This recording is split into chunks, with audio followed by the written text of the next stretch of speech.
This is the Tundra. Of course, you've driven the Tundra before, but this is the TRD Rally package. You can tell that because it has the stripes. Look, that one's not even done very well. Anyway, has it on the doors. Otherwise, it's the Tundra. It is not the iForce Max version. It's just the iForce. Notice all the TRD various things throughout the entire cabin. There's a lot of them, including the red TRD start-stop button. That was actually called out on the press material. Oh good, I got a message on the giant screen. Look at how big this screen is. Look at how big that screen is. It's huge. I mean, I know there are some bigger screens out there, but that is just a massive, massive screen. 389 horsepower, 479 pound-feet of torque, which is about 50 horsepower less and 100 pound-feet of torque less than the iForce Max. But, I mean, this twin-turbo V6 is incredibly powerful. It does have a 10-speed automatic, so you do have to wake it up sometimes.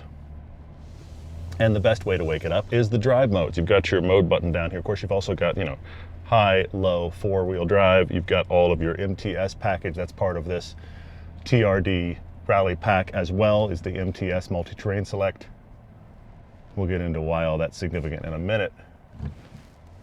But the real way to wake this truck up is to take it out of standard mode and to put it, with my drive modes, into sport.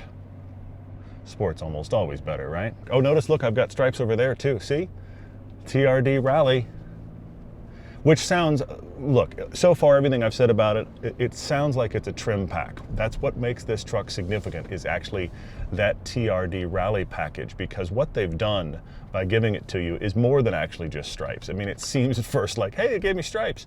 But what they've done is they've put some of the stuff of the TRD off-road version, they've put that on the base truck. It's not the TRD Pro stuff. It's not the extra reservoir shocks. It's the Bilsteins off of the TRD off-road version are on this SR5, which is what this is, which is just over 50 grand. It's actually in pickups, full-size pickups, not all that expensive.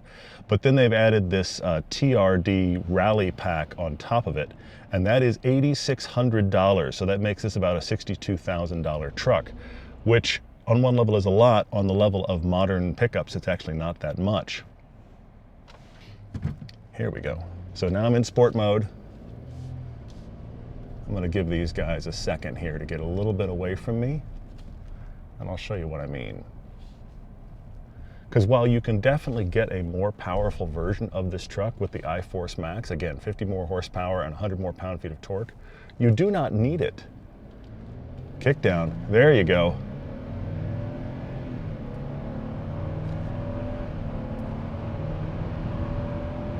I mean, these guys are trying to enter a freeway, and I'm coming up on them like I got shot from a cannon. This is a 0 to 60 in 6 seconds full-size pickup. I don't think we need that. I mean, I know, look, there are faster trucks, the TRX, the Raptor, there's certainly been faster trucks, I get it. But this is an incredibly quick truck.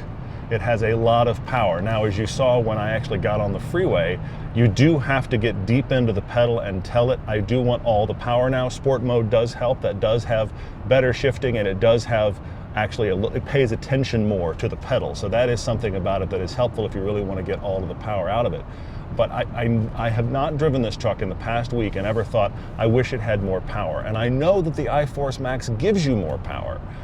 I'm just astonished by the power level in this thing, and I'm also continually surprised by the scale. I mean, I realize that I drive small cars personally, but we drive all the trucks, and one of the things that's funny about the scale of this TRD Tundra is the fact that people just get out of the way. And I didn't notice it at first, but as I was driving running errands, I did truck things. I went to the dump, I went to Costco, I did the things you do when you have a pickup, right? I did all of those things.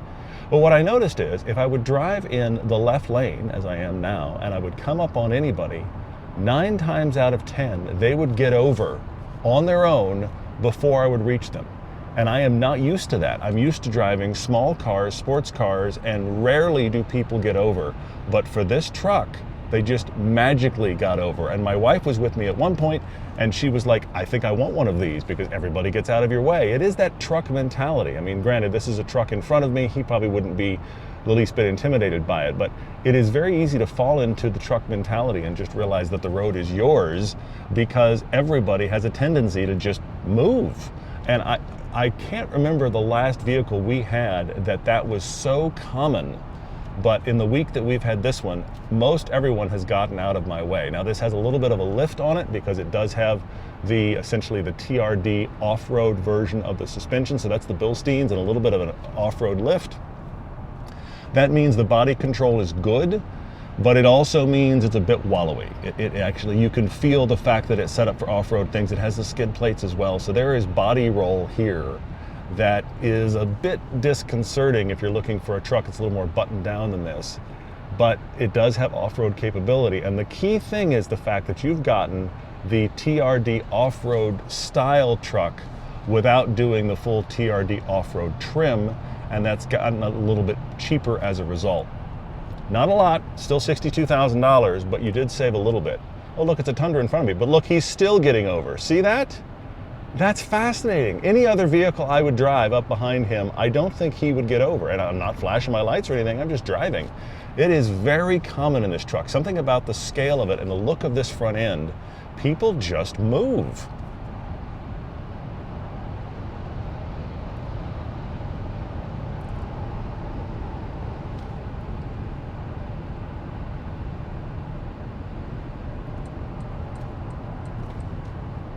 I mean, this is a section of Interstate 80. It obviously has quite a few turns, especially for a major interstate. We do a lot of our test drives on this stretch of road because it has high-speed corners and you can really tell what the body control is going to do. This is controlled, but it is quite soft, and there is a good amount of body roll here. Strut front and multi-link rear. 5,600 pounds, almost 5,700 pounds, so quite heavy, but I mean, it's a truck, so you expect that, right? The usability is everything you expect in a truck. I mean, not only this monster screen, but all of the really good chunky buttons. Everything here is remarkably easy to use, makes sense. I keep laughing at the screen real estate because it's 3 big rows of icons about 50% bigger than they normally are on Apple CarPlay.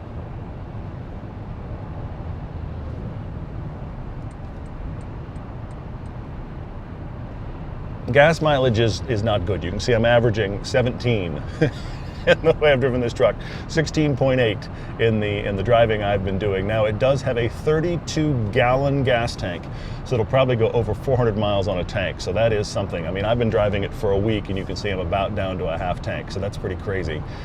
But 17 miles to gallon average is not good. It says it will get as much as 19 on the highway. Again, there's 10 speeds available here, which will help you with some of your economy, but you know, this is not an efficient truck. Of course, the iForce Max adds the hybrid system on top of it, but it also adds weight. You might get a few miles per gallon more out of that. But the big thing that I'm coming to as I drive this, and I've driven this version of the Tundra in both specs multiple times, I keep coming down to, I don't think you need the iForce Max. I don't think you need the hybrid version of the engine. This is the same engine that they put in the Lexus GX that we've talked about versus the Land Cruisers. This is the twin-turbo V6, no hybrid. And with that amount of power, you don't need more. You don't. You could get more, but you don't need more. And the reason I bring it up is because you could argue, well, but if I get the hybrid version, I'll have more capability. And I don't think that's right, because this has the suspension of the TRD off-road version and the towing of this version, the SR5. This has the 5.5 foot bed, okay? This is the SR5 crew cab, which means monstrous back seats. I'll show you when I actually stop here in just a second. The back seats are immense. So the reality of that is this has the capability of all of the other versions. Towing here is just over 11,000 pounds. It's within 100 pounds of the most tow-capable version you can get of the Tundra, and you didn't get the big engine. All right, as I stop here, blinker, back seat is huge. My son was back there and, well, he was bored because he's a teenager, but he was back there and just sitting there, like legs crossed. He had so much space, and he's a big kid now. He's about 5'10", so there's a lot of space in the back.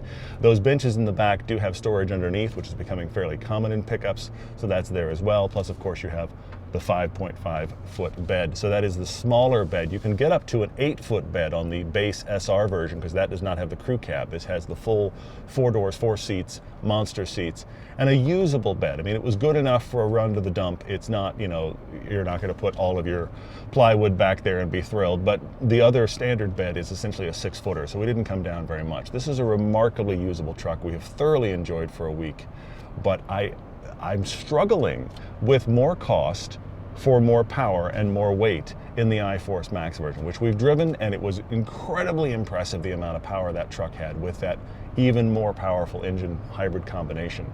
But since this still tows over 11,000 pounds, you aren't gaining usability as a result of getting a more powerful version. I think I would just get this version, save the money, not have the hybrid system. I mean, gas mileage is going to be terrible. It's going to suck. Gas mileage is going to be awful, but you didn't buy a pickup for gas mileage. In the same way you didn't buy a sports car for gas mileage. This is what you accept. I'll be very curious to see what the longevity of these trucks will be. I mean, Toyota has been doing hybrids longer than anybody, so their hybrids are typically pretty reliable. This twin-turbo V6 so far has been pretty good. Early versions of the Tundra, they had a few engine issues, but I think that's behind them now. But the reality is we're going to have to see, do these run as long as people's beloved Tundras with the old naturally aspirated V8? Traditional wisdom would say, okay, a naturally aspirated engine will always be more reliable than a twin turbo anything. That is the traditional wisdom, of course, and the V6 and V8 that we left in the prior version of the Toyota trucks were beloved, but I just can't get over how usable and good this is. And it's got stickers. I mean, you know, hey, it has TRD tricolor stickers that are the reason it's cool, apparently. I didn't really get that memo, but TRD is a legendary trim brand for Toyota. But what I'm pleased about is it's not just trim package. It is things that make this much more off-road worthy. If you need that, you can do it here. Still $62,000, but it is not hard right now to get a truck between 70 and 80 that is a full-size truck, because you want the capability and you want the speed. This has the capability and the speed. $51,000 to start, $62,500, $62,600 the way I'm driving it right now, and you don't need more Tundra than this, which is very cool. You can get more, don't need more. And I do have to say, look, I know that we all buy sports cars and trucks and stuff for more capability than we need, but this has so much. I think you really are into show-off mode if you decide you have to have more than this. It is unnecessary. This is unnecessary. At this level, it's already unnecessary. It's so powerful. It's so capable. I don't love the amount of wallow in the corners. If this were my daily, I think I'd want, you know, they have the more sporty versions with the more sport suspension. I think I would prefer that if it were a daily, but this isn't necessarily a daily. It's a pickup. I did truck things with it. Happily did truck things in this Tundra, and it was great. So, you know, get a Tundra, go to the dump, visit Costco. I don't know that you need stickers, but there's stickers. I have to sit in the back. I have to show you guys how massive the back is. It's huge. Big door. Look at the extra cup holders. I mean, that's not unique to Toyota, but the extra cup holders for water. Okay, I'm a big guy. 6'3". I'm sitting in the back seat. I'm crossing my legs in the back seat. That is a ton of space back here. The back will drop 60/40. I mean, where are we going? What road trip are we taking? That seems great. That seems great. I'll show you the full truck. Yes, small bed in the scheme of larger truck beds, but you know, it is a pickup. It did all the good pickup things. TRD Rally version of the current Tundra. There it is. Thanks for joining me.